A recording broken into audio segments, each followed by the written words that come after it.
Hello, and welcome to Great Conversations at Washington State University. I'm Judy Meuth, and I'm in the Asian Pacific American Cultural House, Heritage House here at WSU. And this series is a chance for us to talk with visitors to WSU, specifically visitors who are staying in the cultural houses. And today with us we have Jo Hockenhull, who's a professor emerita from WSU. She was director of the Women's Studies Department for over 10 years. She's a fine arts professor.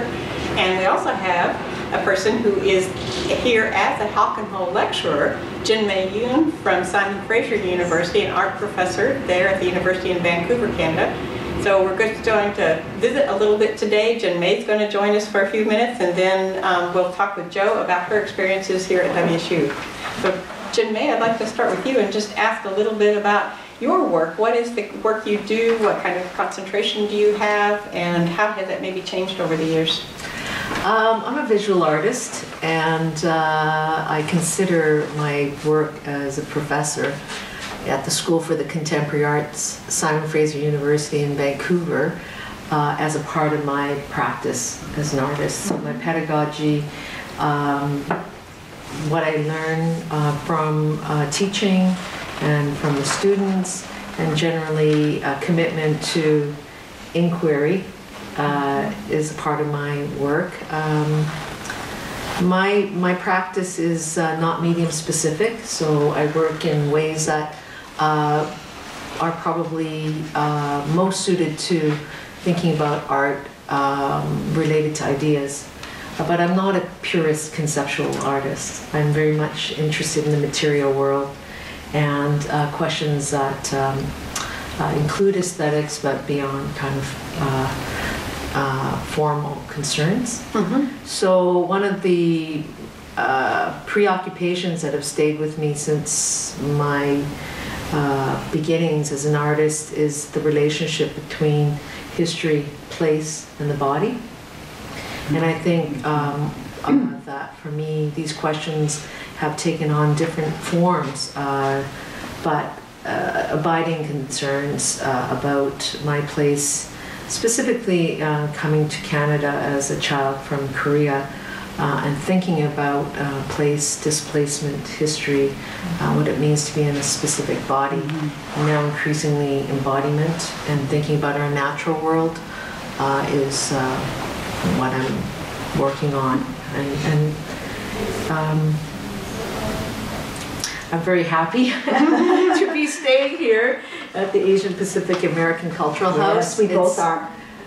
One of the great things I think about this facility for me, because I've visited a lot of universities and institutions, art galleries and museums in other places in North America, but also in different places in the world, is staying with Jo and the kind of informal conversations we've had, which have been very profound about learning from your experiences being a professor and administrator, and also an artist. In our lives. And it allowed a kind of comfortable, informal environment to do that. And I think that kind of relationship to what happens outside of formal circumstances is what is so important in terms of thinking about the university as a whole and art as a whole. Like, it doesn't just happen in museums or inside classrooms. It happens in informal exchanges and off camera and on camera.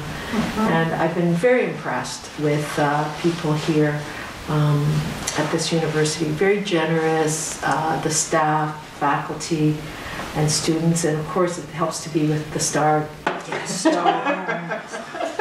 You're the star. No, but really everybody's so happy, and you can see to see Jo, and you can see the kind of contributions that you made to this place. So it's been really delightful, and I have to really say that it's been an honor to be invited, and I look forward to giving my lecture tonight and sharing more of my ideas, because I think exchange is what it's all about. And that's why I make art, to share my ideas and to think about the past, but also allow new things to come into the future in terms of the kind of world we want to, have things come into being that perhaps we don't even know yet, but hopefully in positive directions for social change. And reasons why we teach. Yes, exactly. And why we're at a university that might right. not really care if we're here or not. Right. In terms of, definitely in terms of humanities and the fine arts, I think it's pretty consistent now, in North America at least, that, we're not instrumental to specific, let's say, industry spin-offs or something that's like skills-based job training.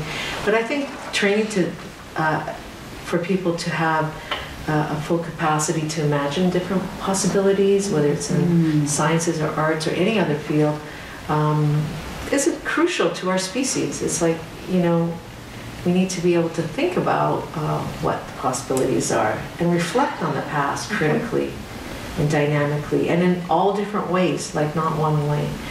And I have to say, I feel very privileged to be an artist in that way, to be able to ask questions and also bring forth questions to continually think about my work, but in a very, very interdisciplinary and also a way that's kind of more associational, not necessarily systematic, tied to a specific kind of method that's more citational in terms of more conventional academic work.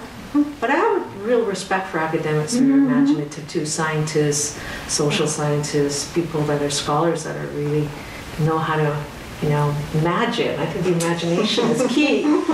And I hope that we can continue that and get support at the institutional level and to work towards removing barriers to access for education, equity and equality in education, and to fight for that, because it's, if it's all going right in the best way, I truly still believe in what the university can be and is, these lovely kind of conversations and important conversations. And the importance of bringing people like Jin-me here. Yeah. Very important. Thank you so much.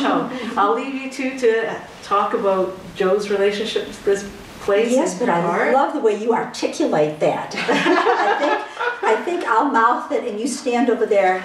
No, you are so articulate. I'll just say that I've learned so much from being with Joe in the last few days. In our pajamas. And yeah, we love it. It's great. It's lovely. Yeah. Anyway, thank you for this opportunity. Thank you, Jin-me. Yeah, my pleasure. Appreciate it. Just All right. my password. Oh, okay. Internet password. Oh, okay. Gosh. Okay. Yes, and thank you for the opportunity too. This is a good idea. Well, it actually doesn't belong to me, so I can't take credit. It's Marc's idea. It's Marc Robinson, the director of the houses, who's initiated this idea. And thank you, Marc. It's wonderful. Well, let's think about your history here at WSU. You've been associated with WSU for a long time as an artist, as a director of women's studies, as an administrator. Yes. Even on another campus. Yeah. Could you tell us a little bit more about your past and present work and association with women's studies specifically and fine arts? When I was hired and started teaching here at WSU Pullman, 1972, I was the first woman hired into the fine arts department. This was not unusual on campus.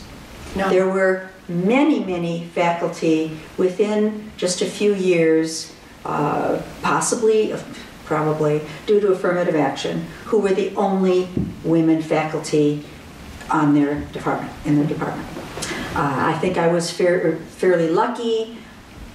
The fine arts department was filled with very talented and gracious men. They were some of them were really great artists. My association with them was always wonderful, I have to say.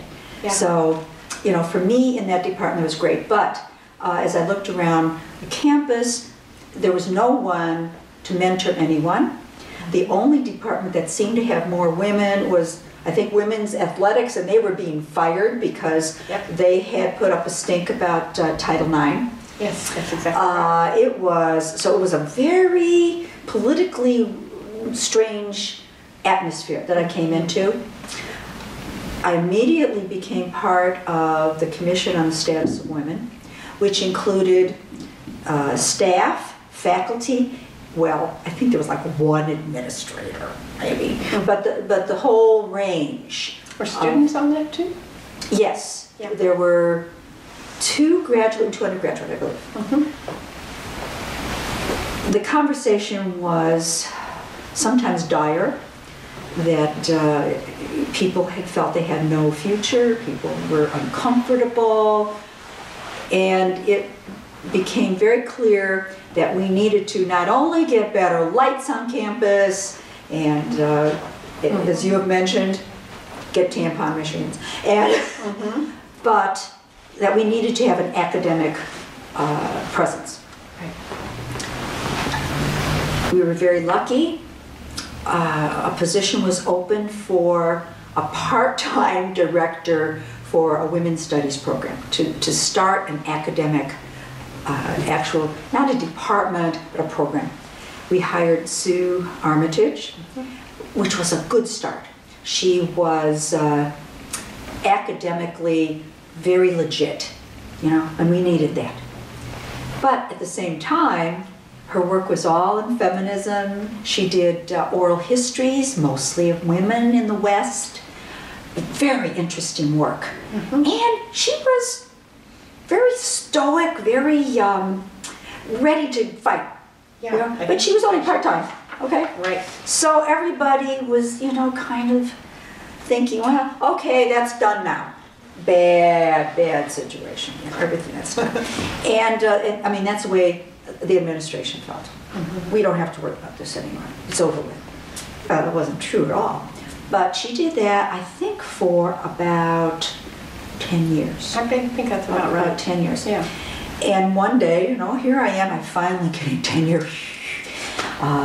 Finally, getting my work going, my artwork, and I'm loving the teaching.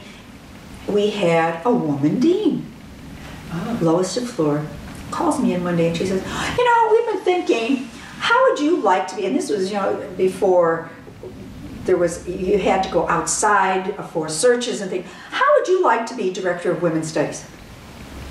And I just looked at her like, are you crazy? I'm an artist. Artists don't do things like that. And she said, well, we've been thinking that we would like to have more arts in that program. It's so sociology based. We want to bring in the art. So really, she said, yeah. So talked it over with my husband, who is a feminist from the word go, and he said, I think you'd like that. He said, I think that it would be a good start for you in terms of building some kind of a different attitude here on campus. So I said, well, I'll try it out. I'll try it out for a year. It was half in women's studies and half in fine arts, which meant that I got one course off teaching. Think of that. But I was young. You do these things. And it was one of the most interesting, informative, exciting things I've ever done. The women who were teaching the courses, all of them part-time, all of them just trying their hardest, to stay on top of things, were terrific. I don't think we ever took a vote in a meeting. We would simply say, well, what do you think of this? And is there another way of thinking about it? And how should we go about this? And eventually everybody would be nodding their heads. Yeah. I think you remember that. I do. There was very much a consensus-based, equitable relationship between everybody involved. It was fabulous. It really was. Yeah. And I did that for about 12 years. We went from, I think we had 5 or 6 courses in women's studies, and then by the time I left, about 12 years later, we had 65 courses cross-listed all across the campus. It was exciting. We had a minor. We did not have a major until my successor came in. We were headed towards that, and she went over the hump to get that going. Great. So that's what I did with women's studies, and went back to teaching fine arts. Ended up as the associate dean at WSU Vancouver. Mm-hmm. Ta-da! Yeah. I just want to say one of the things that happened, I remember during that period, was not only that you went across campus and found people who were doing work in gender studies and sexuality studies and brought those courses to the forefront and asked people about making gender, they were already thinking about gender, they were already doing some research in gender, but actually making it the integral part of their course and cross-listing with us. So you really changed, I think, the curriculum of a lot of courses across the campus, as well as bringing in people to doing work in gender studies and sexuality studies that for their own research. Yeah, exactly. That's true. Really powerful. That is true. And that was across the campus. Right. I mean, the sciences. Exactly. Wonderful. Mm-hmm. And people were excited about it. Mm-hmm. And yeah, I like that. Yeah, exactly. We also had an advisory committee. Yes. Yeah.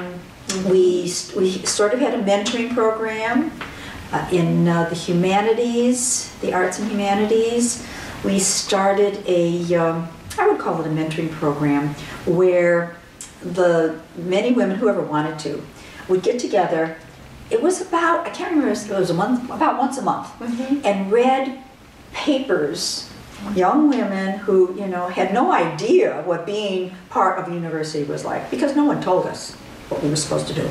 And they'd read their papers that they wanted to present for a conference or for a book or for a journal, and we would gather and critique. Of course, there was always food. And there was homemade. Yeah. But we did that for about 2 years and realized about 2/3 of the way through that 2 years that we actually had enough really wonderful essays for a book. And that's when we did the Women in the Journey book. My part was the illustrations for that book. Right. And Catherine Stimpson came and did the, I don't know if it's the prologue, or I think it was a prologue. So it was really, and then WSU published it. Right, and that was across disciplines, I remember. Oh boy, Yep. it certainly was. Exciting. Languages and yeah, it was very interesting. Well, let's switch gears here for a second and think about your work literally as an artist, because you're an academic and have been an academic for a long time, but what mediums and themes have characterized your art over the years? I think of myself as a traditional artist. Oh, interesting. Yeah. I mean, I have a paintbrush, and I do printmaking, I do drawing, and I don't do, as my wonderful colleague here, I don't do video, and I do use a computer for some things, but mainly it's a very direct way of working. And it's mainly two-dimensional. Not only, but mainly two-dimensional. My early work dealt with personal relationships, with people, with this place. Being in this place was so astounding. I mean, I'm from Chicago, right? So this was a real experience. You're talking about the physical location, the actual geography of this area. Physical location was amazing. Plus, very early on, my husband and I made friends with Bobby and Vic Moore. Oh, yeah. And they were very influential. One of the first years we were here, we built teepees, the two families, and we took our teepees up to Colville. There's Indian games up there, and we went to the games, and it was, this is all new, wonderful stuff. Made a lot of friends amongst the Indians. I can call them Indians, that's what they call themselves. It's okay. Exactly. I know we're supposed to say Native Americans, but and so that also was broadening my way of thinking. I was, from the very beginning, interested in the relationship of the human body to animals. Animal bodies, how we treated animals, the various relationships, I'll say. And I've worked with that for 40 years, let's say.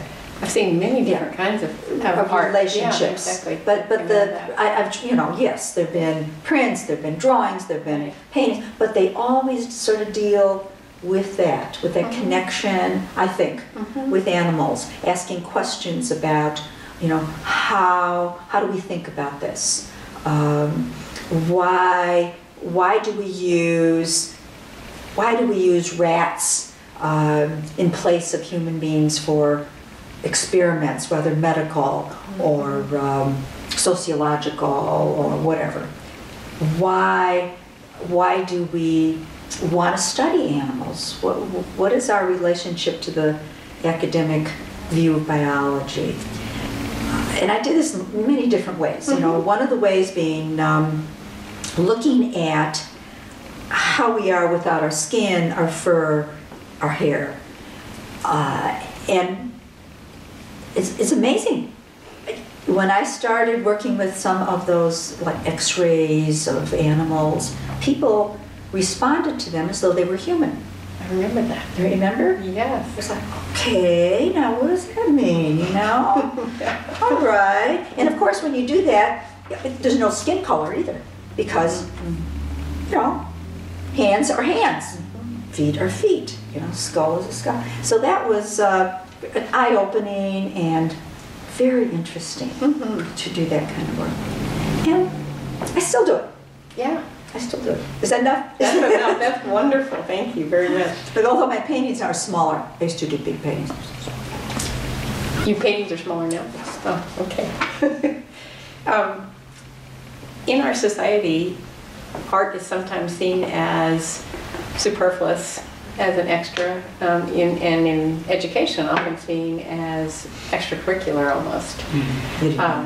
Yeah, it is, and it's not given a value in terms of monetary value often, or business value, and so the value of it is left questionable in a lot of realms. How would you respond to views that don't place art on an equal footing with other sorts of human, academic, or scholarly, or creative endeavors? Well, I would place it there too. Yeah. Yeah. It is different. It is different. However, it's kind of interesting that many municipalities, many areas are finding that it's art that brings in tourists, for instance. So it's sure, it's not going to be the big money maker of the century. And if you're an artist thinking that you're going to make, a whole lot of money, I think there's something like 10,000 artists in the whole country that make their living just off their art. That's all. Just about. There are a few more who do some jewelry, but then you're getting into more the crafts sort of thing. But when you're thinking of fine arts, the visual arts, even musicians, although some of them do belong to unions, then there's a small number only that really make their living off of it. And I think we all sort of know that. These days, a lot of students are able to do web design and game design, design of videotape in some ways, the graphic design that's necessary for that. So it's a little different than it was, when I was teaching mainly. But I don't think that people realize it, think that they're going to make their living that way. Just because it doesn't. As far as being a necessary part of the world, now come on. I mean, if you take an anthropology course, all right, when they start talking about civilization, the word civilization comes when they find art. Oh, that's an interesting idea. You know? Mm-hmm. Venus of Willendorf, Lascaux Caves, Mm-hmm. you know. Mm-hmm. That's when they start talking about human civilization. Mm-hmm. When we describe other cultures, what do we look at? Well, we look at their tools, yes, but we don't know, in some cases, the language. We don't know a lot about them. Mm-hmm. We don't know what their music was. We can see sometimes their instruments, but we have their art. Right. And that's how we define these cultures. So how are we going to define our culture? Sometimes I get a little angry, but we all do. And I think, well, you know, 25,000 years from now, they're going to dig up all of us, and they're going to find 1 billion white, shiny white ceramic bowls. And they're going to say, my, these people had strange art. You know? Yeah, because that's going to last. Something that's so ubiquitous, but that's going to last, yeah, you know? Yeah. So it's going to be interesting. I mean, all those toilets around. Yeah. But I don't know. But you know, something you said makes me think of something that John Quick to See Smith said when she was here at the Hockenhull Artist a couple of years ago. And she was talking about art being seen as valuable or not. And she said one of the things that we so often do is put art as aside, something that is kind of past what people do every day in their lives and think about and work on and so on. And she said, you know, if you look at particularly Native cultures, American Indian cultures, and she said, she argued all cultures, it's together all the way. It is what people do. And some people take it as their vocation or avocation, but it is something that all of us produce all the time. And if we ever think it's separate, then we've lost sight of ourselves, you know, that we don't actually see it. Yeah, and I do think that liberal arts colleges maybe do a little better job of this. And I mean, I have a brother who is a doctor, medical doctor. He went to a small liberal arts college, and he collects art. He goes to exhibits. He goes to musical concerts. I mean, because it was part of that culture. I think we try to do some of that here. Yeah, I think we do. I've heard so many people say, oh, you know, I took this art history class and it changed my life. Now I go to a museum when I go to a big city. So, I mean, it's not going to be everybody, but yeah, it's like a teacher, one at a time. I know that. You know. Yeah. Okay. I wanted to ask you about your efforts when you were here at WSU. I know of several efforts you made, successfully made, to bring artists from other areas in the world to the U.S., and then you were in other areas of the world working. So can you talk just a little bit about those kinds of exchanges? And I'm still doing it. Yes, exactly. We're still doing it here, yeah.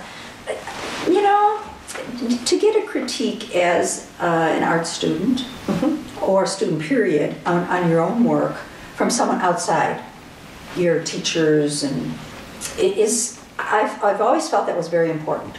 To get another voice, to get another set of eyes looking at what you do. You have to learn to explain your work to someone you don't know, and it has to be done succinctly. You have to articulate, you know, what you really think you're doing, and then to have feedback from someone who is just now experiencing it. I've always thought that was extremely valuable.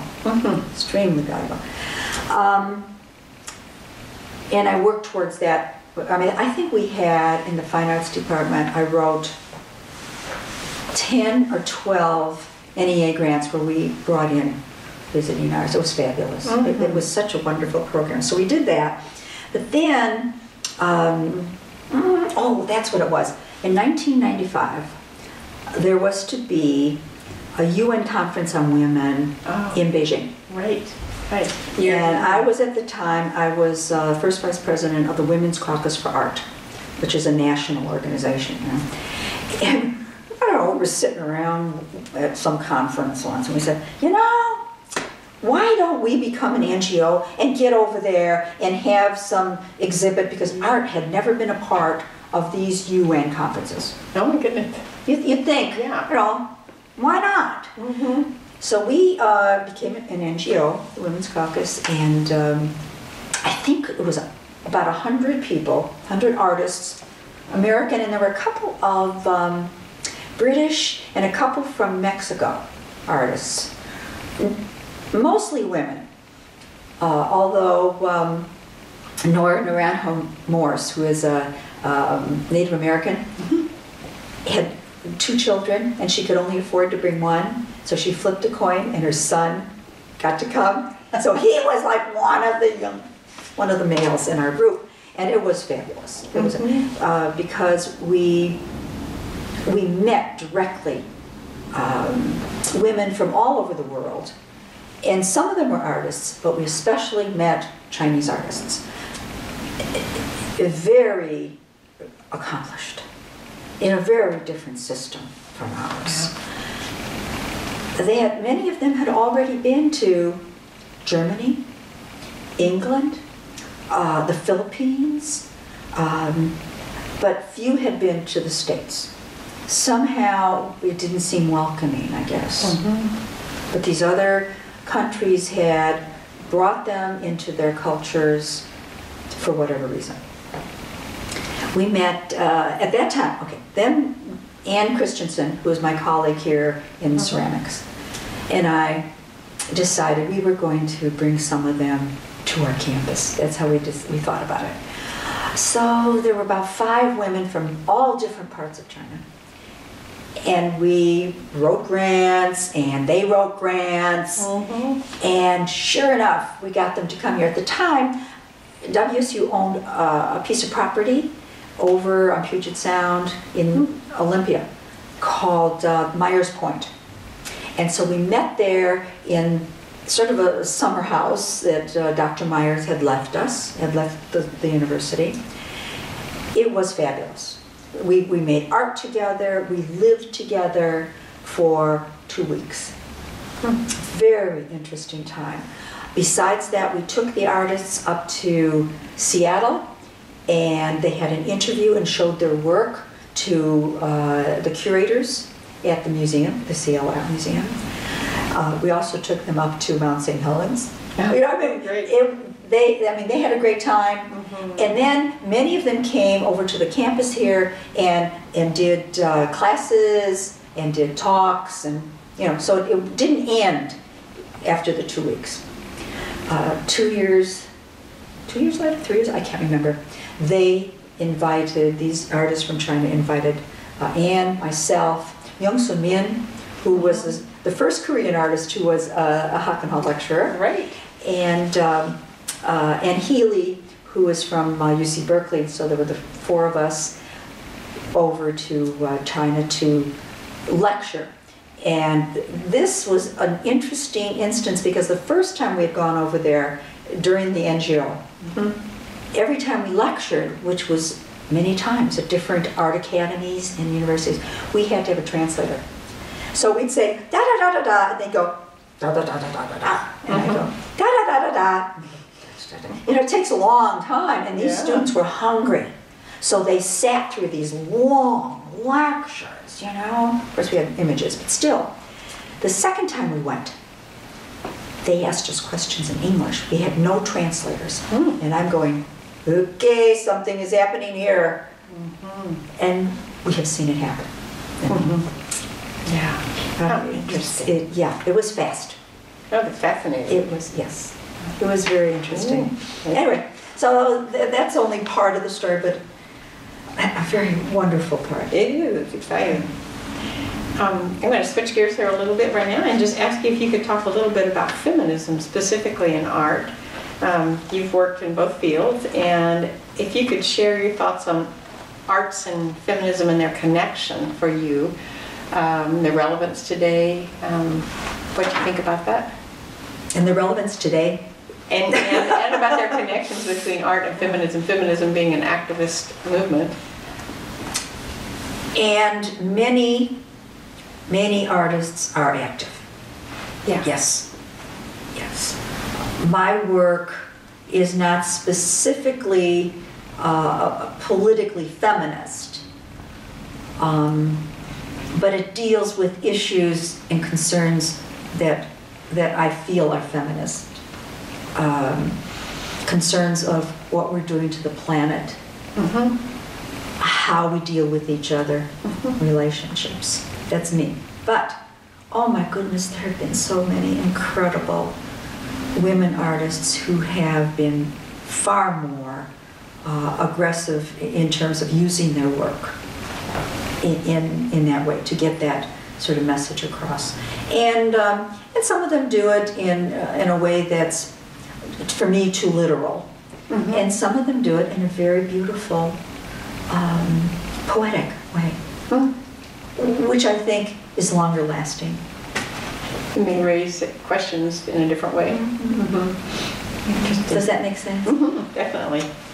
Oh, there's a secondary thing to that too, that I thought was incredibly important when we were really immersed in working really hard at the Women's Caucus for Art, and that was because it was mainly white women, to bring in women of color, because they just didn't have the wherewithal at the time to do it themselves. Right. And of course, they were wary. Some of the Women's Caucus people were wary, but it happened. And it happened because some of those incredible women artists, they were so good. How could you deny that? How could you say, well, they're not really an artist? I mean, come on, it was gorgeous work and so meaningful and needed to be in the world. And we had a structure that would put it into the world. Right. It's an interesting example of people using their own privilege to break down the privilege walls to some extent. Yeah, there were difficult times, but not really. You know, we were all women. We had a lot of the same concerns. The feminist concerns were there. And we built on that. Yeah.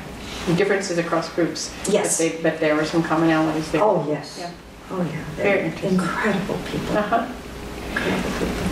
We have one more question today, Joe, and you had asked me if you could ask this question of me instead of me. Oh, yes, please. Please. Because this is interesting. Okay. It says, later today, WSU will host the Hacken-Hill Distinguished Lecture, named in my honor. It says in your honor, but that's fine. And Jin-me Yoon will be this year's speaker. She is the second Korean-born to be in this series. It says, please tell us about the lecture and the choice to bring Professor Yoon to this campus. Okay. And the reason I'm answering this is because I'm from the Department of Critical Culture, Gender, and Race Studies, which is a fairly new unit, and it used to be Women's Studies and Comparative Ethnic Studies, and so now the two are joined. And the Hockenhull lecture came out of Women's Studies because it was in honor of Jo and her work directing the program for years, and of her work as a person who broke down barriers in so many ways, period. And as you said, you brought women of color and their work and feminist work into the caucus, worked across borders of all different kinds. And the Women's Studies program decided that one way to honor Jo was to name this lectureship after her and to invite women who were doing work, artists, who were doing work that was activist work to change the world in terms of gender, race, class, sexuality, nation, breaking down barriers. And so we have had lots of different kind of artists in from various places in the world. Jin-me Yoon this year, but we've had Coco Fusco, Alma Lopez, Jean Quick-to-See Smith, Lisana Red Bear. And writers? Yes, and many people. We can't think of them all right now, but from all different kinds of groups. And the idea is to bring to our campus someone who will present work and their philosophy that sort of shakes things up a little bit and has people rethink how they both see art and how they see categories of identity and oppression and those systems, and how to question those systems and how to break them down. So in honor of that, Jin-me's work is doing that very thing. She has looked, as she described in her own words, what she's doing, but some of the work that most interested our department and her was work that looked at the construction of a national identity, especially for an immigrant, especially for a person of color, and especially for a woman, and what those dynamics are, what the individual brings to it, what the nation brings to it, what the world brings to it. And she's also looked at how transnationality actually works or doesn't work in a lot of cases to privilege some people or not. She has looked at gender in terms of gendered labor, especially mother's work, and how that is institutionalized, how it is couched in particular ways.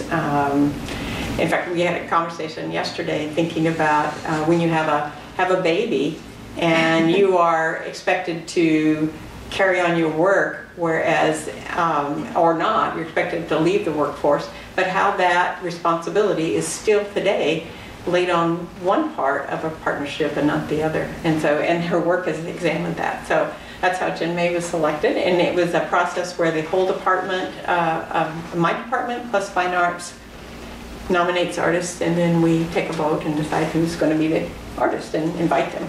So I'm so glad you brought her. She is marvelous. Yes, she is. It is not easy to express these concerns and ideas and still have an aesthetic there that grabs you in an experiential way, and she can do it.